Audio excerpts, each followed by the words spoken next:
একজন অন্ধ লোক যদি হঠাৎ চোখে দেখতে পায় তখন তার নিজের হাতের লাঠিটাকেই ছুঁড়ে ফেলে দেয়, অথচ এই লাঠিই ছিল তার দুঃসময়ের বন্ধু। এই লাঠি ছাড়া সে এক মুহূর্তও চলতে পারতো না, কিন্তু যখনই সে চোখে দেখতে শুরু করে তখনই সে লাঠির প্রয়োজনটা হারিয়ে ফেলে। আমাদের সমাজে এমন অনেক মানুষ আছে, প্রয়োজনেই কাছে ডাকে, প্রয়োজন শেষ হয়ে গেলেই আবার ছুঁড়ে ফেলে দেয়। আসসালামু আলাইকুম এভরিওয়ান, সবাই কেমন আছেন? সবাইকে ঈদ মুবারক। কারণ ভিডিওটা ছিল ঈদের দিন করা। আলিফ আর আলিফের বাবা রেডি হচ্ছিল, ঈদের নামাজ পড়তে যাবে। তো তখনই আমি ভিডিওটা নিয়েছিলাম। তো আলিফ কি করবে বুঝে উঠতে পারছিল না, তাই ওর হাতের মেহেদিগুলো দেখাচ্ছিল।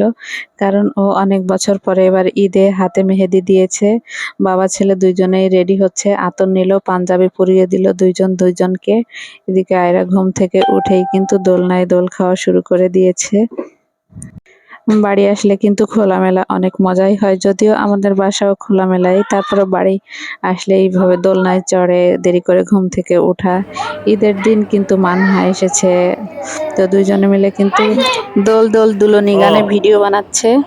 আমি তো আইছি পরশু দিন।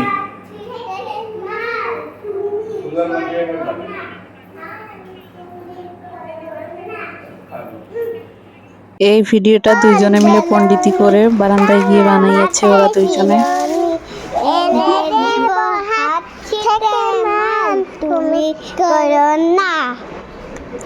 ঈদের দিন আমরা গরুর মাংস দিয়ে বাসমতি চাউলের পোলাও করেছিলাম, সেটাই সবাই মিলে খেতে বসে গিয়েছি।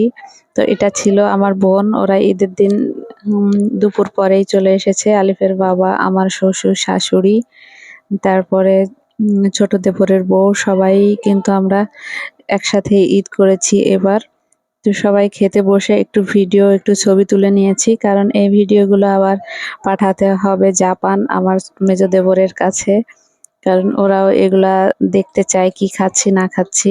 তো সব ছবিগুলাও তুলে নিয়েছি, আর এগুলো হচ্ছে ওরা জাপান থেকে পাঠিয়েছে। এগুলাই ওরা ঈদের দিন খাওয়া দাওয়া করেছে। বাবা ছেলের কিছু ঈদের সুন্দর মুহূর্ত, আমার মেহেদি, সবকিছু মিলিয়ে আমাদের ঈদটা মোটামুটি ভালোই কেটেছে। এটা ছিল ঈদের পরের দিন, আমরা ঘুরতে যাচ্ছি নড়াইল চিত্রা রিসোর্টে। তো চিত্রা রিসোর্টে গিয়ে কি কি করলাম, কি কি ছবি তুললাম, ভিডিও করলাম, সেগুলো পরের ভিডিওতে শেয়ার করব। আজকের মতো ভিডিওটা এখানেই শেষ করছি। Tata, bye bye, see you, আল্লাহ হাফেজ।